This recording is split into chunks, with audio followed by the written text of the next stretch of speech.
Hello and welcome back to the channel. I didn't upload last week due to Thanksgiving's influence on my work ethic. Hey, in my defense, it's hard to work with half a turkey in your stomach. But anyway, I'm glad you made it back to another episode of Fantasy World Building. Also, the channel just hit 50 subs, so thank you so much for that. If you haven't yet joined that number, consider it. It'll really help get this channel off the ground. Also, I'm going to begin streaming on Sunday starting at noon, so y'all should tune in for those. Lastly, the like goal is 15 this week, so let's make it happen. Okay, it's time to learn how to make settlements, cities, or covens for your D&D campaign.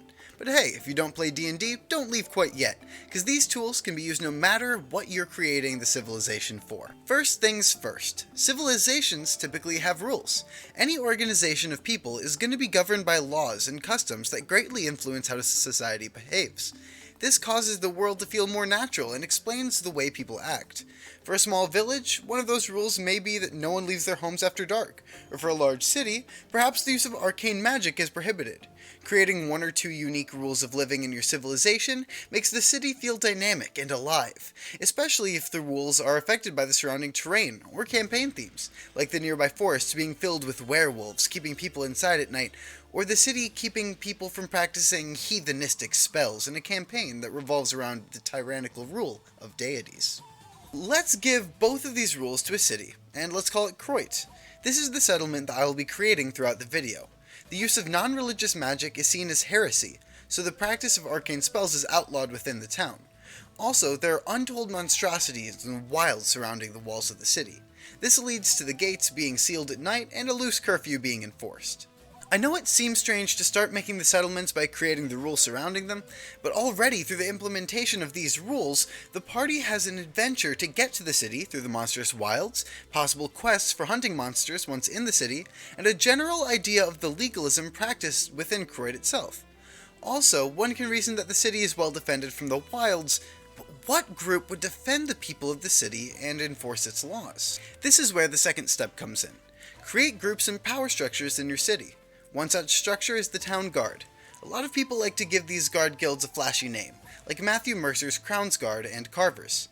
Since this city has a religious affiliation and legalistic structure, we'll call the Town Guard the Iron Clergy, who worship with a strong conviction and govern with a strong hand. Other groups that should be made include the governing authorities and town guilds. The governing power in Kroit will be called the Spiral Temple, which is led by a man or woman called the Diamond Archpriest. They have a passion for perfection in every way, like a cut diamond. One of many township guilds will be a monster hunting guild called the Hall of Hunters. Get it? It's a pun. Hehe. Now that your city has rules, guilds, and authorities, it's time to populate your settlement with shops and specific locations. A few of these locations can be easily taken from your previously made organizations. For instance, the Spiral Temple is one such location, as well as the headquarters of the Hall of Hunters, and various Iron Clergy posts throughout the city. Make sure to have certain shops available to your players in this new city.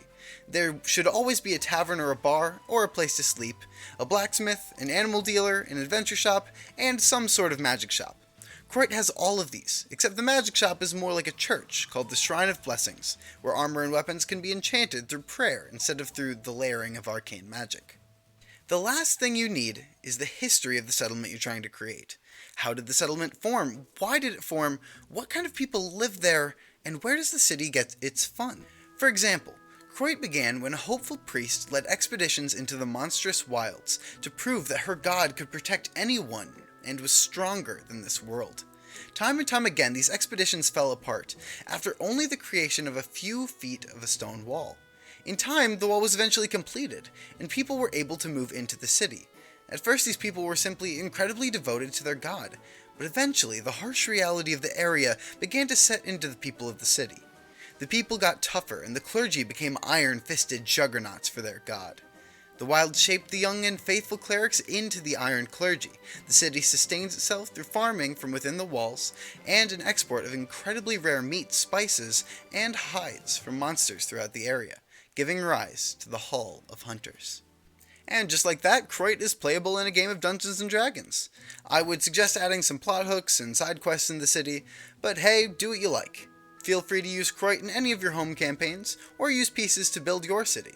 But only with the caveat that you need to tell your friends about this amazing new YouTuber, Next Generation Nerds.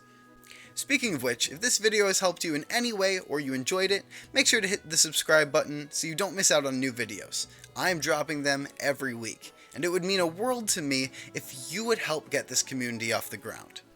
Hey, I said I'd do one of these off-script things every week, so here it is for this week. I think I'm going to be starting a Patreon soon with some of my notes from Verdaria and the Croit notes from today, as long as some of my campaign notes. We'll see. I just want to be able to keep on doing this, and I might need some help to keep this channel going. Also, I'm going to be streaming. I'm a Minecraft speedrunner. Don't know if I've said that. Don't think so. But I'm going to be streaming that every Sunday. Just hang out with you guys, get to know the community. I want to be interacting with you guys. So, if you want to hang out then, I'll be streaming on Sundays. So, hope to see you then. Most importantly, more than anything, stay nerdy. Have a great day.